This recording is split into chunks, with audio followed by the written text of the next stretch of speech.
12th class हम वापस जा रहे हैं एनिलीन की केमिकल प्रॉपर्टीज में। इसके पहले के सारे रिएक्शंस आप देख चुके हैं। आज अपन एनिलीन की इलेक्ट्रोफिलिक प्रतिस्थापन अभिक्रियाएं कर रहे हैं, जहां सबसे पहले ब्रोमीनीकरण करेंगे। ब्रोमीनीकरण पहली बार हम कार्बन डाइसल्फाइड की उपस्थिति में कर रहे हैं। हमको मालूम है कि बेंजीन रिंग के 3 सेंसिटिव पोजीशन होते हैं, आर्थो, मेटा और पैरा पोजीशन। वहीं पर होगी इलेक्ट्रोफिलिक प्रतिस्थापन अभिक्रियाएं। तो पहला ब्रोमीनीकरण जब एनिलीन की ब्रोमीन से क्रिया कार्बन डाइसल्फाइड की उपस्थिति में की जाती है तो ortho and para bromo aniline बोल सकते हैं या अमीनो बेंजीन भी बोल सकते हैं, इसको आपका निर्मित हो जाएगा। ठीक है, तो क्या किया आपने, आर्थो पोजीशन से एक एच हटाया, पैरा पोजीशन से भी एक एच हटाया और एक एक ब्रोमीन छोड़ दिया। तो अब आपको लिख रहा है 2 मोल है तो यहाँ 2 मोल HBr निकलना चाहिए। नहीं, ये 80% बनता है और ये वाला हिस्सा जो है वो 20% बनता है। तो एक ही अणु के ये पूरे रिएक्शंस होते हैं। अब आते हैं अपन एनिलीन की क्रिया ब्रोमीन की अधिक मात्रा से करा लेते हैं, लेकिन इस बार विलायक कार्बन डाइसल्फाइड ना होके जल होगा, जो कि बहुत अधिक ध्रुवी होगा। तो ये दोनों ही आर्थो पोजीशन को एक्टिवेट करेगा और एक पैरा पोजीशन को एक्टिवेट करेगा। तो यहाँ से और यहाँ से तीनों से 3H निकल के 3 HBr को बाहर कर देंगे और एक एक ब्रोमीन यहाँ पर जुड़ जाएगा और ये बनेगा 2,4,6, क्योंकि ये 1 है, 2,4,6 ट्राई ब्रोमो एनिलीन, जो सफेद कलर के और छेद के रूप में आपको प्राप्त हो जाएगा। क्लियर है? अगला जो रिएक्शन है वो सल्फोनीकरण का है।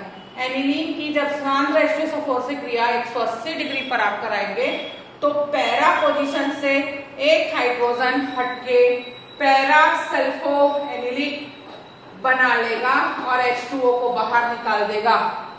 आर्थो सल्फो एनिलीन नहीं बनेगा क्योंकि H2SO4 एक दुर्बल ऑक्सीकारक है। आर्थो सल्फो एनिलीन नहीं बनेगा क्योंकि H2SO4 एक दुर्बल ऑक्सीकारक है। एनिलीन की और बहुत सारी अभिक्रियाएं आपको करनी है। आप C6H5NH2 लिखिए या एरोमेटिक फॉर्म में लिखिए। सबसे पहले HCl से क्रिया कराएंगे तो आपको मिलेगा C6H5NH2 into HCl। ठीक है, क्या बता रहा है ये? एमिनो समूह के क्षारीय गुण को प्रदर्शित कर रहा है, क्योंकि इसके जो लोन पेयर इलेक्ट्रॉन होते हैं वो अम्ल को दान कर दिए जाते हैं और एक योगशील यौगिक का निर्माण होता है। ये चीज हम एलिफेटिक अमीन में पढ़ चुके हैं। ये जितनी भी अभिक्रियाएं हैं एलिफेटिक एमीन से समानता वाली क्रियाएं हैं, जिसको हम डिटेल में ऑलरेडी पढ़ चुके हैं। आपको एक ही काम करना है, जहां पे आप C2H5 लिखे थे वहां C6H5 लिखना है, बस। बाकी पूरी अभिक्रियाएं सेम चल रही है। अगली अभिक्रिया H2SO4 से कर रहे हैं, 2 मोल एनिलीन लिए हैं तो आपका हो जाएगा C6H5NH2 का होल ट्वाइस into H2SO4। ठीक है, aniline hydrogen sulphate, aniline hydrogen chloride. अगली अभिक्रिया हम सोडियम से करेंगे। एनिलीन के दोनों हाइड्रोजन को हटाना है तो C6H5NH पहला, फिर दूसरा रिएक्शन डालेंगे तो फिर से Na डालेंगे, C6H5NNA2 plus H2। Half H2 निकालिए, अगर 1 मोल लिया है तो, और 2 मोल लिया है प्लस यहाँ भी हाफ H2 लिख सकते हैं, तो सीधे आप H2 निकाल सकते थे।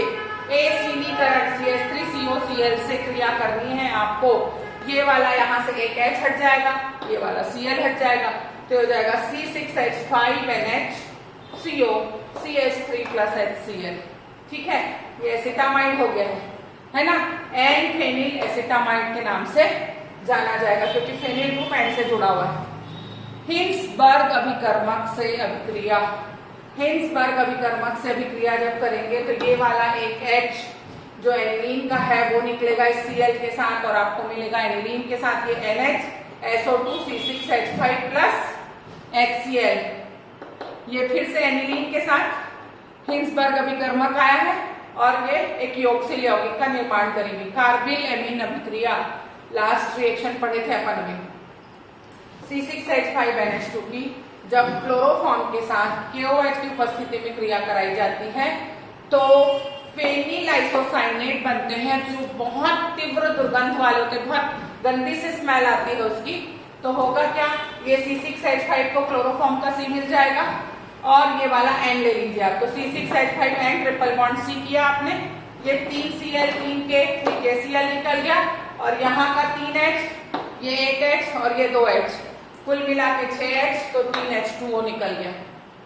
ग्रिग्नार्ड अभिकर्मक से विक्रिया कर लीजिए। तो एमीन का 1H इसको देके CH4 में बदल दीजिए, फिर एक तरफ बनेगा MgNH6H5 और I N-फेनिल मैग्नीशियम आयोडाइड, N-फेनिल मैग्नीशियम आयोडाइड बनेगा ग्रिग्नार्ड अभिकर्मक से। लेकिन आप याद रखिएगा, जब जब ग्रिग्नार्ड अभिकर्मक लेना है, ट्राई ईथर के बिना ये अभिक्रिया नहीं होती, क्योंकि ग्रिग्नार्ड अभिकर्मक जो होते हैं वो ट्राई ईथर के साथ ही घुलकर संकुल यौगिक बनाते हैं। एनिलीन के ही एनिलीन से क्रिया, योग कर रहे हैं आप एनिलीन का, तो ये डाई हाइड्रो एजोबेंजीन बनता है C6H5 होल ट्वाइस NH, या आप चाहें तो इसको लिख सकते थे C6H5 NH bond NH C6H5, ठीक है, ये इस तरह से बनता। तो ये जो होल ट्वाइस है वो दोनों में लगाएंगे आप।